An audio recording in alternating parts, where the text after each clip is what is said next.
Bom, olá pessoal, aqui estamos para mais um estudo Vida e Obra de Leon Denis, dando sequência ao livro escrito pelo Gaston Luce, Leon Denis, o apóstolo do Espiritismo, sua vida, sua obra. Hoje iniciando o capítulo A Religião do Futuro. E para ajudar na coordenação, hoje nós temos o Tarso, né? Já com a ausência do nosso Gustavo. Mas é um capítulo muito interessante que a gente vai trazer aqui. Eu trouxe alguns livros, depois o nosso companheiro Jonathan está enrolado para editar esse tanto de obra, porque é o seguinte: nesse capítulo Leon Denis fala de vários, Gaston Luce, na verdade, reúne aqui vários livros que Leon Denis escreveu na sua época. E eu trouxe alguns outros que foram depois publicados pela editora Selde, né, que reuniu ali alguns artigos. Inclusive, eles foram espertos, né? O pessoal assim, foi bem atento à biografia de Denis, que percebendo as dicas que o Gaston deixou aqui, dessa série de artigos escritas por ele na época, né, do início do século XX ali, 1920, eles foram atrás desses artigos, encontraram eles em francês, e aí eles reuniram e lançaram algumas obras, e tem material para lançar outras. Então realmente é uma atitude muito bacana da editora, que trouxe para todos nós, para o português, aquilo que Leon Denis escreveu e que não tinha sido ainda publicado. Então eu vou falar aqui um pouco mais para frente, ao longo do estudo, mas a gente já deixa essa dica aí para todos aqueles que, quando vê livro inédito de Leon Denis, já me perguntaram isso, né? A gente divulgou aí o lançamento dos livros. Como assim livro inédito de Leon Denis? Ele está, através de algum médium, ditando alguma mensagem? Né? Porque ele já desencarnou há um bom tempo. Já não é inédito porque é uma obra, a gente pode dizer quase póstuma, né? Uma organizada depois da morte de Leon Denis, mas que foi escrita pelo próprio enquanto estava encarnado. Mas o capítulo A Religião do Futuro, o Gaston vem colocar uma informação, né, de que no fim da guerra, Leon Denis tinha recebido em Tours a visita da senhora Ella Wilcox, poetisa e romancista americana de certo renome, que traduzia para o inglês o problema do ser e do destino. Ela estava acompanhada de alguns amigos yankees que seguiam o espiritismo. Então essa aqui, ela é uma autora, até pesquisei ela há um certo tempo, realmente foi muito importante na sua época. Ela era muito famosa e, para surpresa de Leon Denis, em certa ocasião ela solicitou a ele a permissão para traduzir para o inglês o problema do ser, do destino. Obviamente Leon Denis autorizou, e aqui logo depois da Primeira Guerra ela sai dos Estados Unidos e vai até a França, em Tours, visitar Leon Denis, por quem ela tinha uma certa estima. E aqui vai colocar que essas visitas eram um estímulo para Denis. Alguns de seus familiares haviam morrido na guerra, outros, feridos mais ou menos gravemente, estavam espalhados pelos hospitais militares.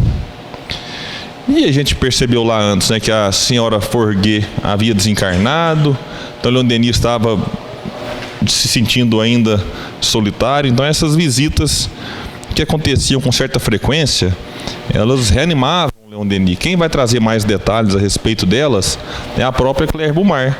Ela vai dizer que Leon Denis recebia quase que diariamente a visita daqueles amigos mais próximos, que iam ali trocar ideia, conversar sobre alguma coisa. Nos fins de semana também essa visita se mantinha de maneira mais intensa, né, porque aí as pessoas talvez tinham mais tempo, mais condições de visitá-lo. E aí a gente avança aqui. Eu esqueci de falar a página do livro, né, 261, o PDF, página 190. E aqui é interessante, a gente falou no programa, no estudo anterior, eu confundindo com um programa aqui já, né? A gente falou no estudo anterior que a Revista Espírita havia sofrido uma interrupção por conta da Primeira Guerra, e que Jan Mayer, grande amigo de Leon Denis, havia então investido seus recursos pessoais para que a revista retomasse as publicações mensais. E Leon Denis, assim como Camille Flammarion e vários outros, mantinham uma publicação frequente na revista.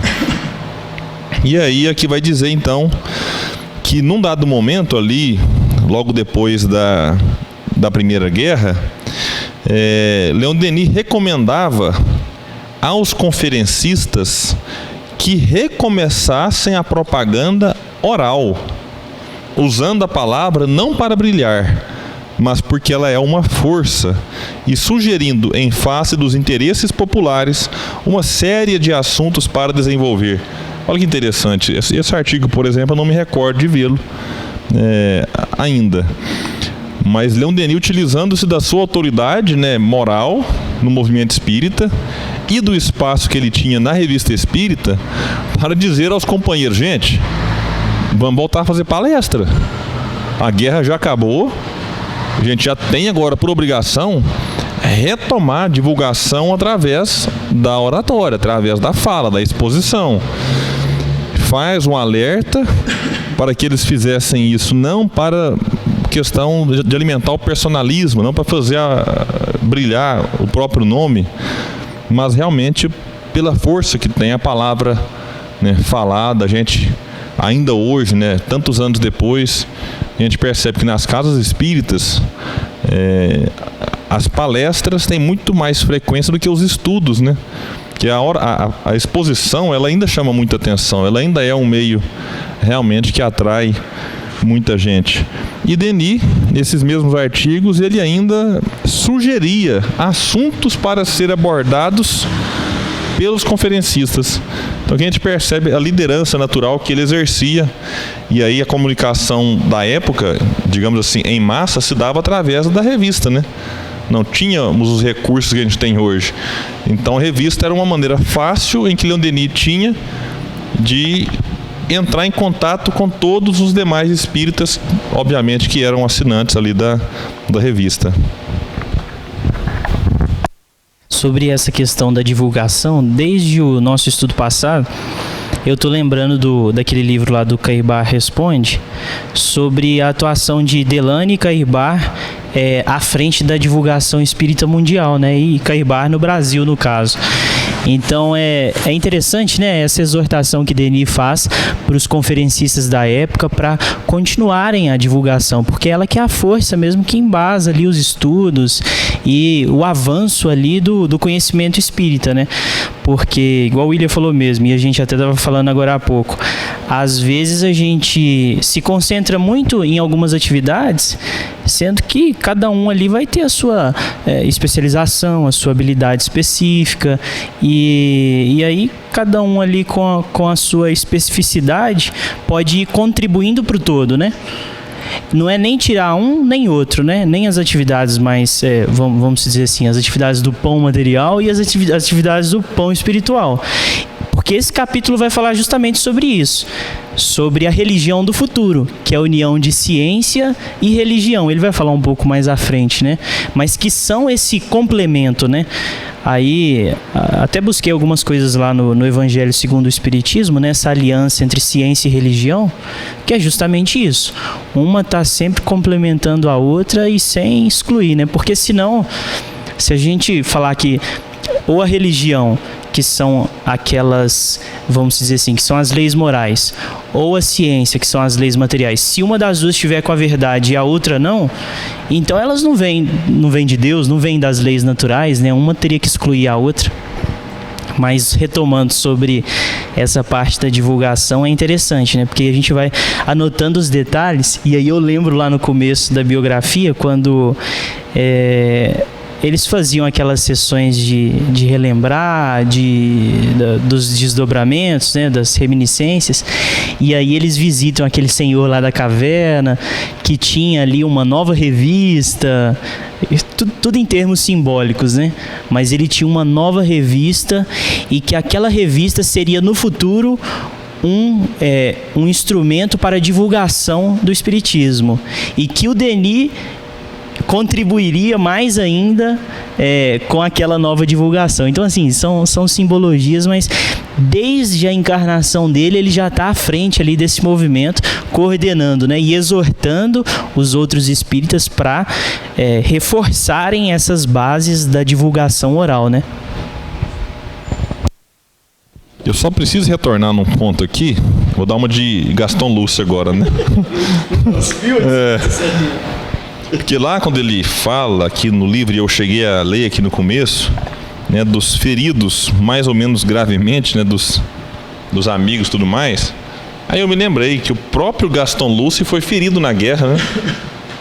E aí eu pesquisei aqui, é até bom para explicar, que às vezes o pessoal vê a gente mexendo em telefone aqui e fala assim, nossa, o povo é tão viciado que não larga o telefone nem no estudo que está sendo gravado. Então é muito a pesquisa. Gaston Lúcio foi agraciado com a Cruz de Guerra 1914 e 1918 e com título de oficial da Legião de Honra, e que tanto na guerra como na vida civil cumpriu seu dever, todo o seu dever, mais que seu dever, alcançara o posto de subtenente quando perdeu o braço direito, o que lhe fez sofrer todo o resto da vida. Retornando à vida civil, fundou a Mútua dos Antigos Combatentes do 66º RI. Não sei o que significaria essas iniciais, mas certamente alguma coisa vinculada ali, né, aos soldados, aos feridos, enfim. Então a gente vai ver na internet, quem for procurar alguma imagem, por exemplo, do Gaston Lúcio, vai achar de fato ele sem o braço. Tem a imagem dele, eu vou mostrar para o pessoal aqui, mas aí depois o Jonathan coloca lá na edição. Ele realmente perdeu o braço ali na primeira Guerra Mundial, braço direito.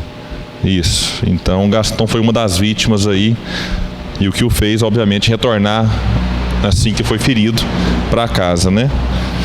E aí aquele ponto, né? Perder o braço é bom ou ruim? Depende, né? É ruim.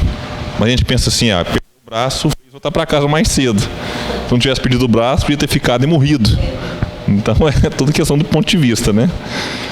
Então, voltando aqui para a questão do estudo que a Leon Denis fazia na revista, em 1920 apresentou uma panorâmica moral do após-guerra numa série de artigos penetrantes. O que o Gaston destaca um trecho, eu vou ler aqui só apenas a parte final, mas se alguém quiser citar mais, fique à vontade. A elite a quem me dirijo, escrevia ele, é digna de ter um nome que ela saberá glorificar e imortalizar um dia. Esse nome é o de juventude idealista. E aí isso aqui foi colocado então, já no segundo livro dessa série aí desses livros, né, reunidos artigos publicados pelo CELD, que é o livro Um Olhar sobre o Tempo Presente, em que de fato Leon Denis faz aqui uma analogia ou um contraponto entre a juventude idealista, que de fato ele traz aqui essa questão de que a juventude cheia de ideal, daquela vontade de transformar o mundo. Eu sempre, quando penso nisso, me lembro da Greta Thunberg, que é essa jovem sueca, né, que agora em 2019 está com 16 anos e realiza assim, um trabalho fantástico nessa questão ambiental. É uma jovem que traz consigo um ideal, um anseio, um desejo, assim como a indiana Malala.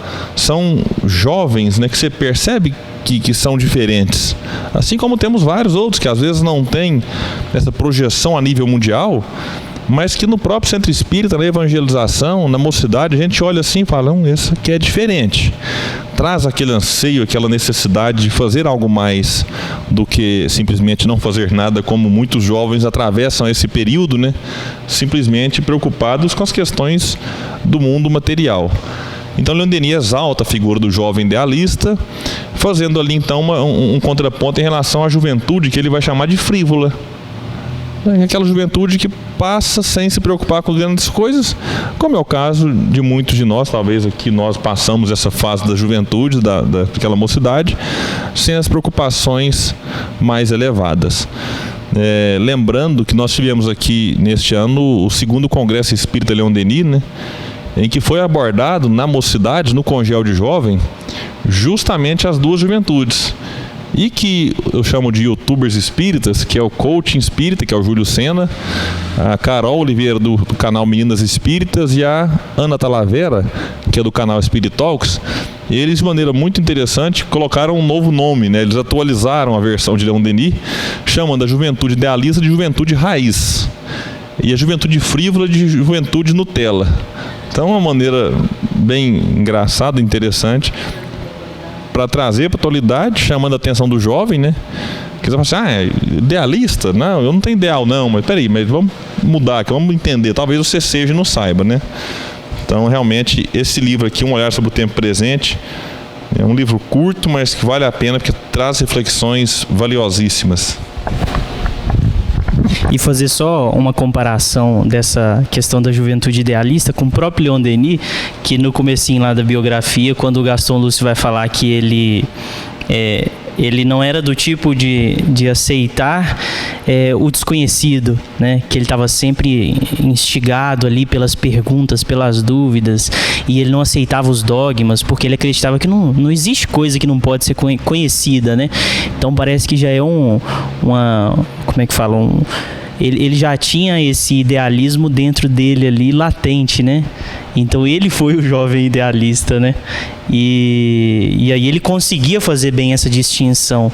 Outra parte também, por exemplo, é quando o Gaston Lúcio fala que ele já tinha na juventude aquelas dúvidas que as pessoas só vão ter diante das calamidades, diante ali das grandes provas, né, que é uma enfermidade, a perder um parente muito querido, e ele já tinha aquelas dúvidas como jovem, né? Então ele já se questionava, ele já era idealista, ele já era um jovem idealista, né? Se você pega, né, a gente pode citar aqui vários exemplos, mas você pega o próprio Kardec, embora ainda não vinculado ao espiritismo, que ele chegou na doutrina com 50 anos praticamente, Kardec na sua juventude, tendo estudado com Pestalozzi, pouco tempo depois ele já se destacava ali como grande pedagogo. Enquanto aluno de Pestalozzi, Kardec, talvez ali com seus 16 anos também, ele ajudava, tem alguns relatos que ele ajudava Pestalozzi nas aulas. Você pega, era um jovem diferenciado. E a gente não pode olhar para o jovem idealista também só com aquele assim, ele tem que se preocupar com uma causa religiosa. Eu citei justamente a Greta aqui antes, porque é alguém vinculada ao idealismo ambiental. A Malala já é alguém vinculado ao idealismo humanitário, no sentido assim, de lutar pelos direitos humanos, já alguém que atua nessa área. E a gente até pode encontrar jovens idealistas, né, na área da medicina, da ciência, da computação, né, da advocacia, da administração, da pediatria. Então, sim, você tem muitos e muitos jovens idealistas em diversas áreas, fazendo a diferença. Hoje, né, com essas startups, com essas inovações, a gente assistia ontem um vídeo, né? Mas a pessoa tem 30 e poucos anos. Dá para considerar um jovem ainda? Eu tenho 34 e sou um jovem, né? A pessoa trazendo assim uma série de inovações que vai modificar a vida de milhões no Brasil, talvez bilhões no mundo, de deficientes. A pessoa com a mão lá que ela fez, que vai reduzir o custo drasticamente de quem não tem a mão, e aquele aparelho vai ajudar. Outro aparelho que ela inventou é que ajuda o cadeirante, né, a ficar de pé. É impressionante assim, isso, só dele olhar o mundo mais do alto, de outro ângulo, isso já muda totalmente a vida do indivíduo. Então eu fiquei encantado quando eu vi essa possibilidade, e realmente é algo que está ainda começando, mas daqui 10 anos vai ser algo tranquilo. Então a pessoa que vivia o tempo todo na cadeira vai poder, em alguns momentos, não sei qual vai ser a frequência disso e como, mas é algo que já está acontecendo. Ela levou uma pessoa lá junto com ela que fez a experiência no dia e estava realmente encantada com a invenção, a inovação, a descoberta. E aí a gente então avança um pouco aqui na obra, aqui na outra parte. Antes de eu entrar nessa parte aqui, eu vou falar das outras obras que o CELD publicou. Já falei nelas de maneira introdutória no começo. O primeiro livro dessa série foi O Futuro do Espiritismo, que é o título desse capítulo que o Gaston estuda na biografia. Então, o futuro do espiritismo, né, lá ainda antes, quase no finalzinho da Primeira Guerra, 1918, eles então reúnem aqui uma série de artigos e publicam em 1918, que a gente vai encontrar no original da Revista Espírita essa série de artigos aqui de Leon Denis. O Olhar sobre o Tempo Presente é a segunda obra da série. E por último, a mais recente agora, que foi lançada inclusive em 2019, a gente vai ter o livro Liberdade e Renovação, que é uma série de artigos escritos em 1900. Aqui eles fizeram um apanhado um pouco mais amplo, artigos de 1900, 1921, 25 e 27. Então vale a pena.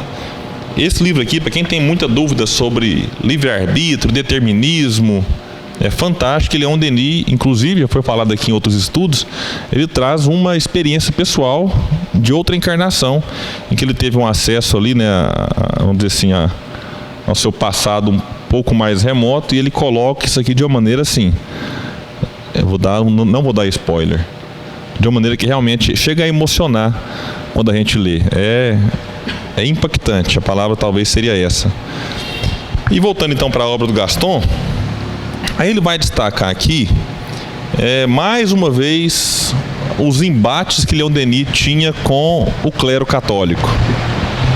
E em especial aqui, com o padre Courbet. A coisa foi tão complexa que levou Leon Denis de novo a escrever uma obra em defesa da doutrina diante dos ataques da Igreja, que é o livro chamado O Espiritismo e o Clero Católico. Eu também trouxe aqui, a minha pilha vai diminuindo hoje aqui, daqui a pouco não tem mais nada. Então, O Espiritismo e o Clero Católico é uma obra publicada também pela editora Seld, que a gente recomenda a leitura, mas eu ainda brinco com alguns amigos: não dê esse livro para quem apenas simpatiza com a doutrina e ainda tem um pezinho no catolicismo, porque de duas uma, ou ela vai desistir de ser católica e vai virar espírita, porque Leon Denis esclarece muito essas questões aí que o catolicismo nos ataca, inferno, demônio, ou a pessoa vai ficar aí que assim, magoada, porque Leon Denis fala abertamente, de uma maneira obviamente crítica, em relação às ideias. Sempre deixa isso muito claro. Leon Denis atacava as ideias, mas não as pessoas. E esse livro foi dividido em duas partes, inclusive lá na época de Denis ele fez isso. O Espiritismo e o Clero Católico é o título, e o subtítulo é As Contradições da Igreja e a Reencarnação. Então Denis utilizava justamente os argumentos que a Igreja atacava o Espiritismo e dizia assim: não, mas vocês nos atacam de falar com os mortos, mas vocês também já conversaram. E aí trazia relatos ali dos primeiros cristãos, né, naquele diálogo frequente. Vai citar vários santos canonizados pela Igreja que tinham uma relação muito próxima com os espíritos. E por fim ele escreve então ali um trecho, né, praticamente metade da obra. Leon Denis dedica a falar a respeito da reencarnação. Um pouco menos da metade. A reencarnação e a Igreja. E aí também ele vai pegar lá desde o Evangelho, passando pelos pais da Igreja, pelos santos que acreditavam na reencarnação, e dizer assim: vocês estão criticando nós de uma coisa que muitos de vocês acreditam e acreditaram. Então ele utiliza essa tática mais uma vez, assim como já tinha utilizado em outras ocasiões. E é interessante que quando a gente vai ver as críticas aqui, na verdade são às vezes as mesmas ideias faladas por palavras diferentes, né? Igual quando a gente vai falar sobre essa questão de que eles dizem em várias igrejas, eles chamam de falar em línguas, né, que manifesta o Espírito Santo. Então é a mesma coisa, só que as pessoas insistem assim em fazer uma divisão, né? A divisão de seita, a divisão de... Porque aí a verdade tem que estar na seita e é o mesmo fenômeno, só que na seita tem aquele nome, na outra tem outro nome, aí eles acham que são fenômenos diferentes, né? E a parte que me chamou muita atenção também foi a questão do maniqueísmo, né? Que aí ele explica a partir dos próprios argumentos da igreja. Que ele fala aqui, né, do culto aos, que é o espiritismo, escrevia o padre Colbert. Colbert mesmo? Prosseguindo numa ideia fixa, é o culto a Satanás. Aí ele vai falar, não, esse velho símbolo tirado do maniqueísmo já está bem desgastado. Já serviu por tanto tempo que não tem mais eficácia e se trata de um terreno escorregadio para a igreja. Porque justamente é isso, né? É um princípio de sanção moral. É como se a gente pensasse na humanidade assim, lá naquela época, lá do cristianismo primitivo, quando Jesus veio, era como se fosse a infância da humanidade.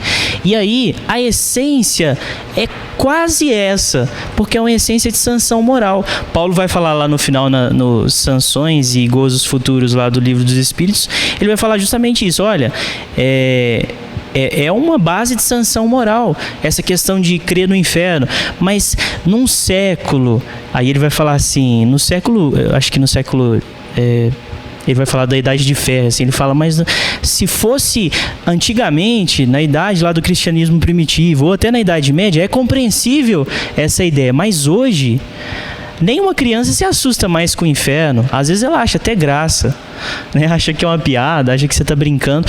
Então, se a gente insistir em ideias por demais figurativas, sem explicar com um fundo mais racional, você perde a sanção moral da sociedade.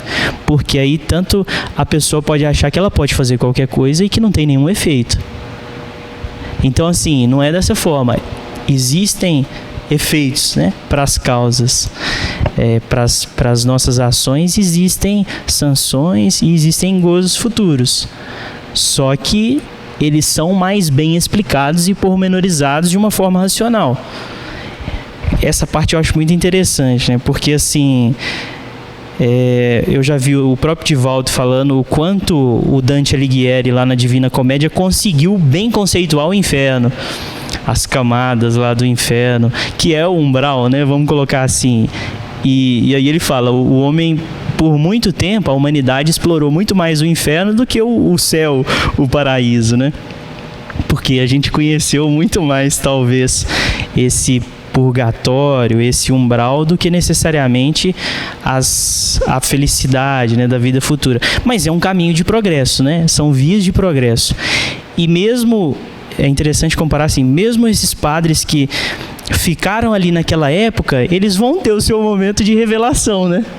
Após a morte, eles vão, nossa, Denis tinha razão. Então não precisa nem haver constrangimento, né? É um esclarecimento racional que nem carece de constrangimento. A gente tem que tomar cuidado também, pegando essa reflexão que você teve aí, que às vezes a gente fala assim, mas o religioso, o evangélico, o católico fala mais no inferno que no céu, justamente por essa questão da sanção. Vem para a igreja que senão sai para o inferno. E como a gente ficou talvez muitos e muitos séculos nessas religiões, a gente vem para a doutrina espírita e às vezes fala mais de umbral do que de colônia feliz, de colônia espiritual. Traz isso, né? E vai ver um palestrante, olha, se não fizer caridade vai para umbral. Se você não perdoar vai para umbral. Então você fala mais de umbral do que de nosso lar, por exemplo. Aí você vai falar mais de obsessão, olha, cuidado com a obsessão, mais do que de médiuns equilibrados. Então parece que o tempo todo a gente com essa necessidade de valorizar muito mais os aspectos negativos das coisas do que os aspectos positivos. Então a gente tem que tomar muito cuidado para também não só mudar os nomes do nosso lado, né? Que a gente vai troca o inferno por umbral, o céu por nosso lar e demônio por obsessor. Não, e é interessante que até pelas leis humanas, né? O quanto a gente caminhou por essas questões de sanção moral, de uma justiça que antes era punitiva, retributiva, e aí ela vai se tornando preventiva, restaurativa. A gente vai partindo dessa ideia de que olho por olho, dente por dente, que tem que pagar na mesma moeda, e vai falando, não, mas espera aí, como é que a gente vai combater o mal? Será que é fazendo mais mal? Né? Então, assim, você vê que as leis humanas também caminham em consonância com a evolução espiritual também, né? Agora, eu acho que uma coisa que a gente não pode esquecer é que, falando em religião, a gente percebe que quando a gente está lá na pátria espiritual, muitas pessoas não têm nem noção de religião e vão voltar sem saber também nada a ver.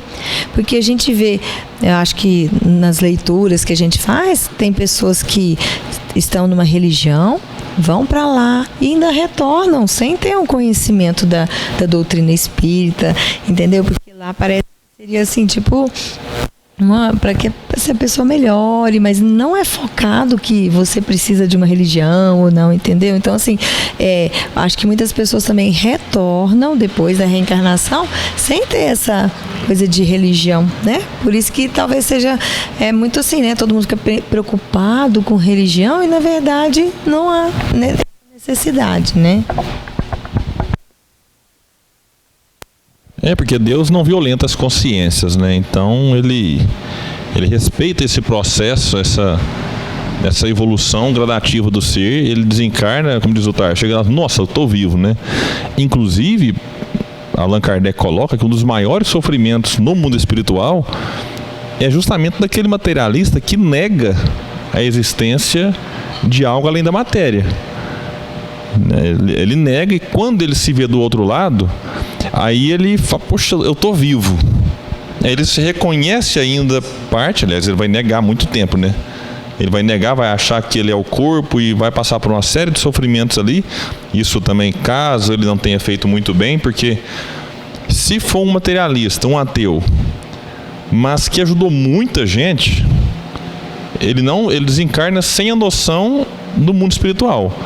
Mas o bem que ele fez foi tão grande que ele vai receber o auxílio, né, dos benfeitores ou daqueles que foram por ele ajudados enquanto encarnados e que agora ficam com uma gratidão tão grande que vão ali ajudá-lo.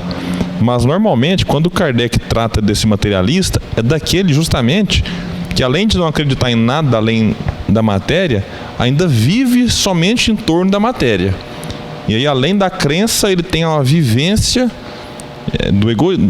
no egoísmo, no orgulho, na vaidade. E aí, esse sim, sem vivência elevada e com a crença no nada, ele vai encontrar muitos desafios e chega um ponto que ele se vê espírito, mas ainda assim tem uma grande chance dele reencarnar ainda na condição de ateu, porque aí ele vai ter que ter oportunidades ali para desenvolver essa questão da própria fé. Eu vou ser médium da Manu aqui, mas provisoriamente só, viu? É porque a gente postaram uma mensagem do Chico hoje, que na verdade eu não sei nem a origem dela, pode ser até que não seja dele, mas assim, é tão de uma tolerância e de uma caridade tão grande que a gente supõe e presume que perfeitamente é, né? Em que ele fala que da relação da família dele mesmo, né? Que ele nunca constrangeu, nunca criou nenhum tipo de constrangimento, nem fez questão de que os familiares consanguíneos dele viessem para o espiritismo. Porque ele falou assim, mesmo que a religião A, aí ele fala aqui, nunca quis mudar a religião de ninguém, porque positivamente não acredito que na religião A seja melhor do que a B. Nas origens de toda religião cristã está o pensamento do nosso Senhor Jesus Cristo. Quem seguir o Evangelho estará seguindo Jesus. Então ele não precisava constranger ninguém se a pessoa já fizesse o bem, já praticasse a caridade. Mas eu acho interessante que ele colocou quase isso aqui, ele colocou de uma forma assim que, de modo que os meus familiares sempre me respeitam a opção religiosa, mas eu também nunca quis convencê-los de que estava com a verdade. A gente pode até achar que é muito pretensioso, mas o Chico vivia tão integralmente o mundo espiritual que para ele era um fato. E aí, assim, às vezes as pessoas que estavam ali ao redor dele não acreditavam da forma como ele via, do que ele vivia, mas era uma questão de tempo. É uma questão de tempo, porque aí, com certeza, quando elas desencarnaram, elas pensaram, nossa, o Chico tinha razão. É um fato. Não é uma hipótese, é um fato. Então, assim, por isso que não há constrangimento, né? Porque é uma lei natural. E todo mundo, ao seu tempo, vai compreendendo e assimilando. Foi interessante você citar o André Luiz. Eu não lembro em qual livro da série Vida no Mundo Espiritual que tá, não sei se é no Nosso Lar ou nos Mensageiros, mas ele relatar uma conversa de umas mulheres em que elas não acreditavam em reencarnação mesmo, porque como elas não tinham as lembranças das vidas passadas e nem tinham perspectivas da reencarnação delas, então elas ficavam confusas. Mas será que existe reencarnação mesmo? Então até no mundo espiritual há essa ignorância. E assim, é uma questão de tempo, né? Porque, como a gente vê nas leituras, as próprias reminiscências, elas vão vindo com o tempo, né? E até mesmo quando a gente está encarnado. Então, assim, à medida em que a gente vai progredindo, vai avançando em conhecimento, em sentimentos, a gente vai recordando, né? E entendendo que não precisa constranger ninguém, porque é um caminho natural da evolução, né? Bom, e depois aqui vai dizer que no mesmo ano, portanto 1923, foi publicado Espíritos e Médiuns. Agora já é diferente, agora já é um opúsculo de propaganda, não mais de defesa como o Espiritismo Clero Católico. Com 70 páginas que, como além e a sobrevivência do ser, é uma contribuição ao espiritualismo experimental enriquecida de novas observações e de conselhos relativos à mediunidade.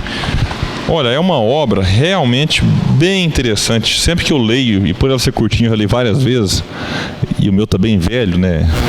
O pessoal vai reparar aí. Jonathan focou aqui, Jonathan, mas depois você põe mais bonitinho lá na edição, porque esse aqui, eu fui ver aqui, comprei ele de um sebo. Eu adoro sebo. Esse aqui, a pessoa que foi dona dele, colocou a data, mas não sei se ela colocou quando comprou, em 1979. Então ele está quase soltando as folhas, os pedaços aqui. Eu separei um trecho porque nessa obrinha aqui pequena, eu recomendo ela para muitos médios. O pessoal chega assim, qual obra que eu quero para ajudar na reunião mediúnica, a me conhecer como médium? Esse livro aqui, ele é fantástico. E Leon Denis vai dar vários conselhos, várias orientações, várias dicas, conta a experiência pessoal dele enquanto dirigente de grupo mediúnico. Então é realmente muito útil nas reuniões mediúnicas, caso o pessoal queira fazer algum estudo de alguma obra. É uma obra muito curtinha que rapidinho se lê. E tem uma parte que eu acho ela bem interessante, porque ele vai recomendar agora, olha aqui, Allan Kardec, pela retidão de seu caráter e a dignidade de sua vida, pela elevação de seus pensamentos, teve o privilégio de atrair espíritos nobres e elevados. Leiamos e meditemos seus livros, que são a expressão da mais pura sabedoria e verdade. Então, por exemplo, em suas obras, este grande escritor se levantou sempre com vigor contra o princípio da mediunidade assalariada como causa de abusos inumeráveis. Na época de Kardec e de Denis, a gente já falou que algumas vezes era muito comum, né? Médium promover espetáculo e vender os ingressos e pro bolso dele, pessoal. Então, isso feria a questão do dai de graça, que de graça recebestes. E aí Denis reforça o papel que Kardec teve também no combate a esse tipo de fenômeno aí, né, visando o interesse pessoal. E o ano de 1922, aqui ele volta um pouquinho, e talvez o 1923 que está ali do outro seja edição nova, porque realmente o que o CELD publica sobre o clero católico, até eu li aqui agora, e o CELD sempre colocava ali tipo como é que fala? A imagem, né? Eles escaneavam a imagem da obra original e ali é 1923. Aí agora aqui o Gaston já volta um pouquinho para 1922. Foi dedicado ao espiritismo na arte, acompanhado de glosas sobre mensagens do Esteta e de Massenet, páginas plenas de um delicado encantamento cuja alta significação nos é resumida no comentário final da obra. Então, Espiritismo na Arte, esse meu que está novinho, para melhorar a média de idade dos meus livros, né? Esse aqui, inclusive, é a última edição lançada pela editora Celd, que nesse ano agora realmente lançou com uma capa nova, ficou bem bonito. É um livro que quem lida na arte gosta muito, né? Quem lida com a música, né, no movimento espírita, com algum instrumento, pintura, é muito bacana. Na verdade eu puxo o saco de todos, você já viu, né? Todos são bacanas, né?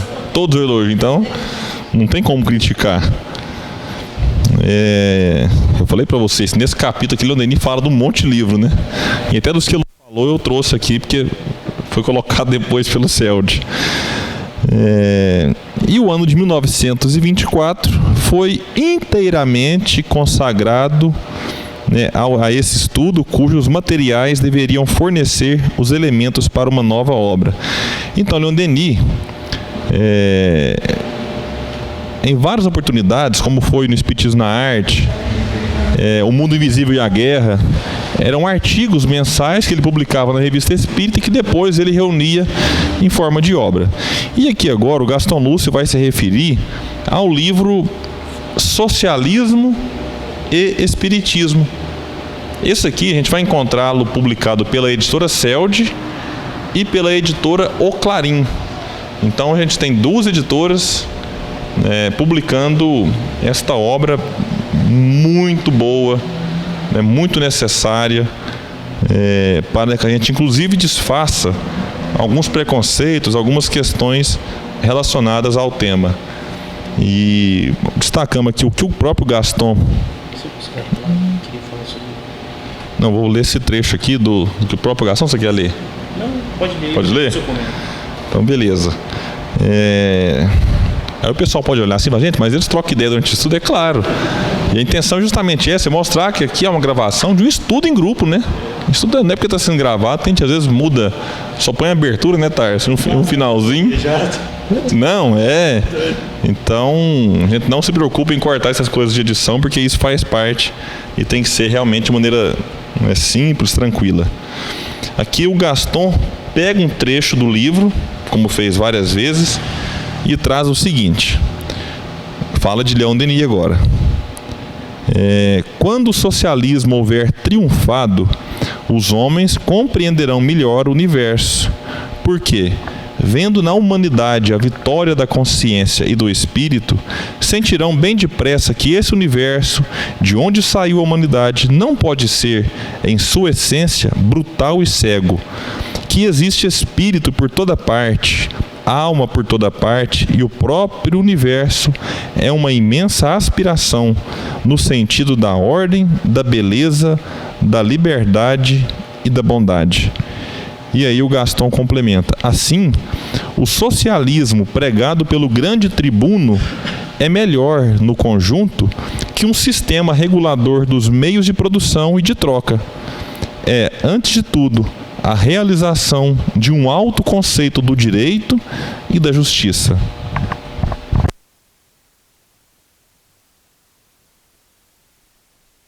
Porque o meu comentário é o que fala no direito, assim, sem análise do mérito. É porque, assim, a gente estava comentando antes, eu e o William, sobre essa questão do socialismo, porque me surpreendeu até essa questão do Jean Jaurès. Que parece que um socialista completamente diferente do que a gente tem visto, né?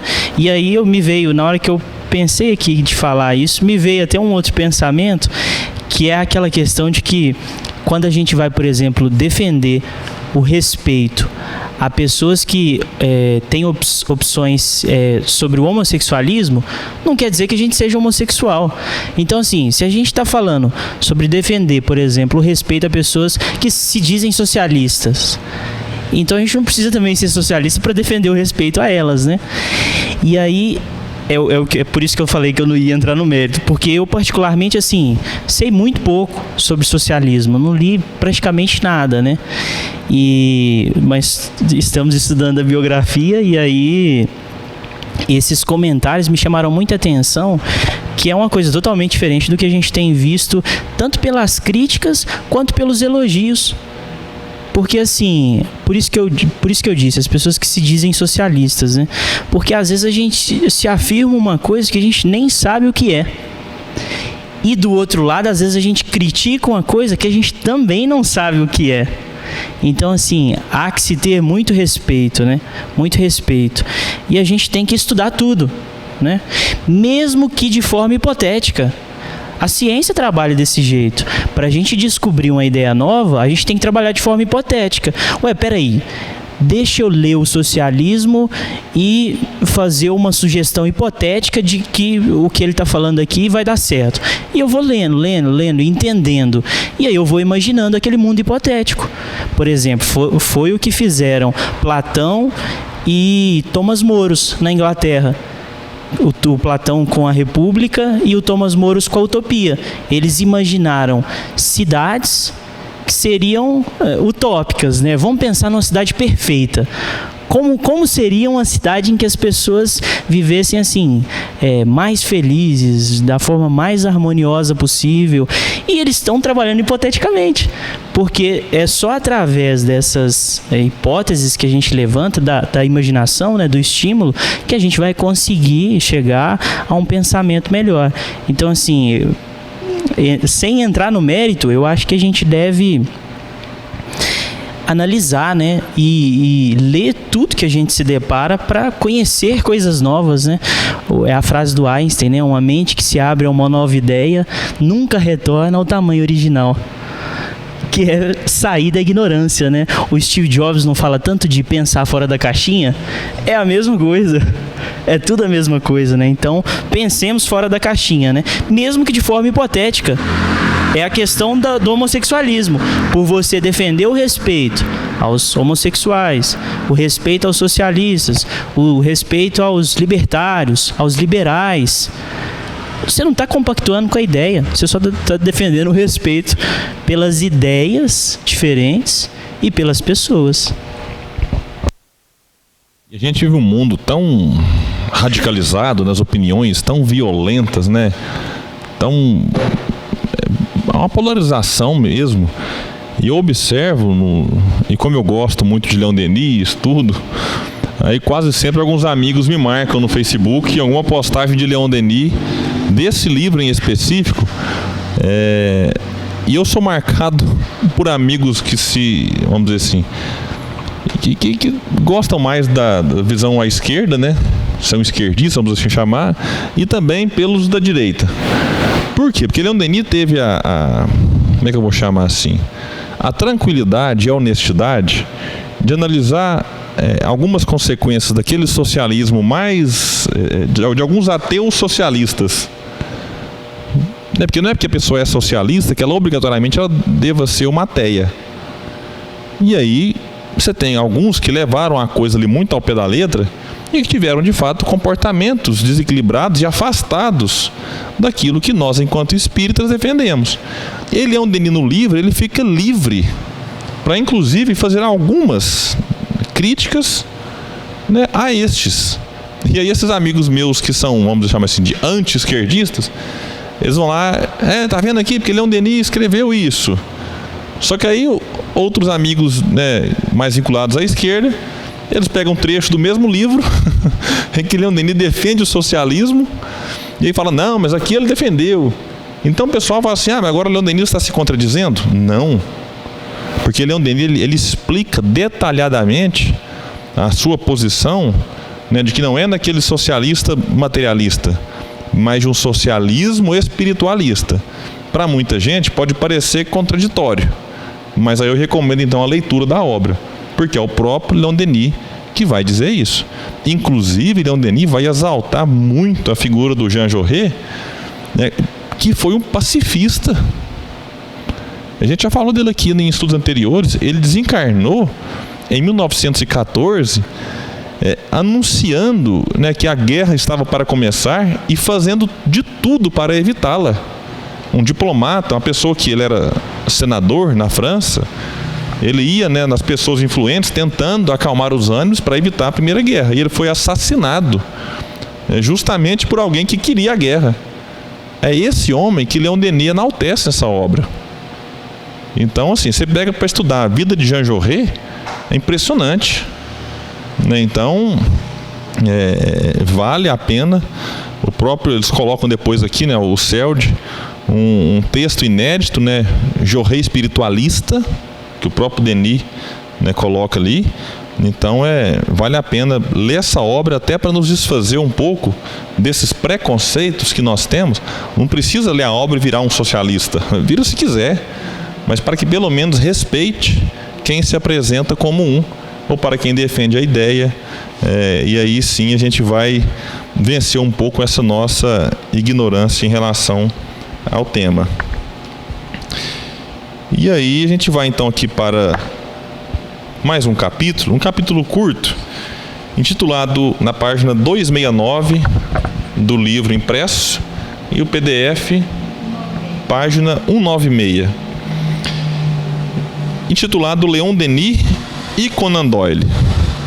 Eu vou só começar o assunto Conan Doyle hoje, porque ele vai se estender, porque no outro capítulo Leon Denis vai falar, o Gaston Lúcio vai trazer o Congresso de 1925.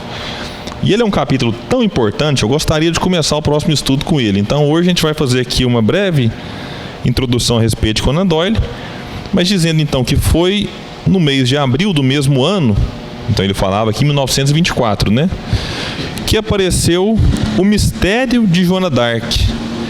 Era a tradução de Joana d'Arc Médium, feita por pelo Sir, um título, né, em inglês, Sir Arthur Conan Doyle.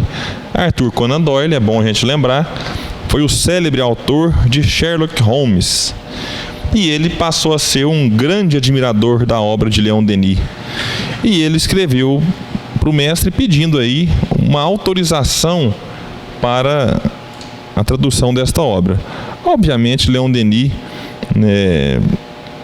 não negou, respondeu que tal solicitação não poderia deixá-lo insensível, autoriza, e a partir dali a comunicação entre eles se torna cada vez mais intensa, cartas e mais cartas trocadas. Aí o próprio Conan Doyle mandava-lhe algumas fotos psíquicas, né?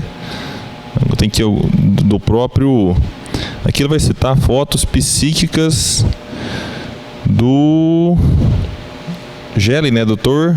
Gelley. Eu até trouxe aqui. Gustavo Gelley é autor de uma obra, autor de várias, né, mas tem uma que eu já fiz a leitura dela e para variar, uma obra muito boa, né? Chama Resumo da Doutrina Espírita, publicada pela editora Lake, isso aqui eu não sei como é que, se eles falam no inglês ou no português, né? Mas é tudo sobre a imortalidade da alma. Claro que é uma obra muito apoiada, né, nos fatos, né, nos fenômenos, muito típico ali do estilo inglês de escrever a obra. O próprio Arthur Conan Doyle, indo para mais uma das minhas obras trazidas nesse estudo, ele escreveu duas obras: A História do Espiritualismo, e aqui eu tenho que ressaltar que esta aqui é a última edição feita pela FEB. Muitas pessoas podem edições antigas, A História do Espiritismo, e na verdade a tradução correta é essa, espiritualismo, porque o próprio Doyle, ele não entra muito depois nas questões espíritas, ele vai trazendo ali desde Swedenborg, né, e até o século XX, passa obviamente pelos médiuns espíritas, mas ele traz uma coisa mais ampla, começando com Swedenborg lá no século XVIII. Então realmente é um livro denso, né? São 500, esse da FEB aqui, 558 páginas, mas recomendo, li, gostei muito. E ele escreveu também um livro que eu não sei onde é que ele foi parar, que eu tenho ele também, chamado A Nova Revelação. Todos dois muito atrelados aí nesse espiritismo mais experimental. tem uma frase aqui que eu tenho que destacar dessa obra, que ela é conhecidíssima em nosso meio, que ele vai tratar a questão do 1848 com as irmãs Fox, né, o famoso 31 de março lá em Hydesville, como sendo o momento em que se deu a invasão, ele chama de invasão organizada dos espíritos. E por que ele fala isso? Porque desde todos os tempos nós temos manifestações espíritas, desde sempre. Mas ele fala assim, que a partir dessa data houve uma invasão, né, e dá até para imaginar, né? Uma invasão não mais desordenada, não mais bagunçada, mas uma invasão organizada dos espíritos. É como se assim, galera, vamos lá? Vamos nos organizar aqui antes, né? E aí eles se organizam e descem com tudo, porque aí começa a questão das mesas girantes, né, das mesas falantes, que vai chegar lá em Allan Kardec em 1855, vamos colocar aqui. Então esse é o Arthur Conan Doyle. Quer comentar aí? Eu ia falar do Conan Doyle, mas você falou da invasão dos espíritos, eu lembrei, ó. Os espíritos do Senhor, que são as virtudes dos céus, qual imenso exército que se movimenta ao receber as ordens do seu comando, espalham-se por toda a superfície da terra e, semelhante às estrelas cadentes, vêm iluminar os caminhos e abrir os olhos aos cegos. É uma invasão organizada, né? Deixa eu só fazer um comentário sobre o Conan Doyle, que eu achei tão engraçado e ao mesmo tempo até carinhoso mesmo, da parte do Gaston Luce, de retratar essas cartas entre um e outro, entre Denis e Conan Doyle, porque ele fala assim, ó: o velho mestre enviava ao seu novo amigo calorosas mensagens, às quais Sir Conan Doyle respondia num francês um pouco hesitante, com um humor todo britânico.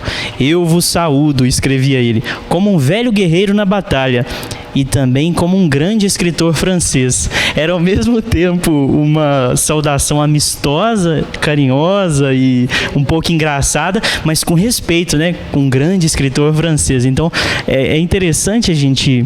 Eu gosto muito dessa parte da análise biográfica, porque são os traços biográficos e os traços literários do autor, dos autores, dos escritores, que vão ressoando, né, pra gente, porque a gente capta só a leitura aqui, mas pelas mensagens que eles trocavam e pelos comentários do Gaston Luce a respeito dessas mensagens, a gente consegue captar a própria personalidade deles e o carinho e a amistosidade que um tinha pelo outro, né? Porque muitas vezes a gente vê um livro só e pensa assim, nossa, eles deviam ser todos muito duros, né? Muito rudes às vezes, e não, eles têm um estilo todo amistoso e engraçado e carinhoso, né? De trato um com o outro. Então é bonito a gente ver isso e captar esses fragmentos, né?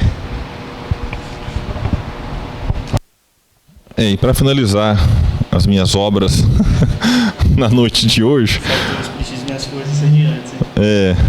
o Gaston vai colocar aqui no final que, assim como Gaston, o Conan Doyle fazia comentários bem elogiosos a Leon Denis, um outro amigo de Leon Denis então foi citado, um outro inglês, nesse capítulo. Então aproveito para divulgar sua obra, que é Oliver Lodge. Lodge escreveu uma obra, essa aqui para quem é pai e mãe é duro, viu? Raymond, uma prova da existência da alma.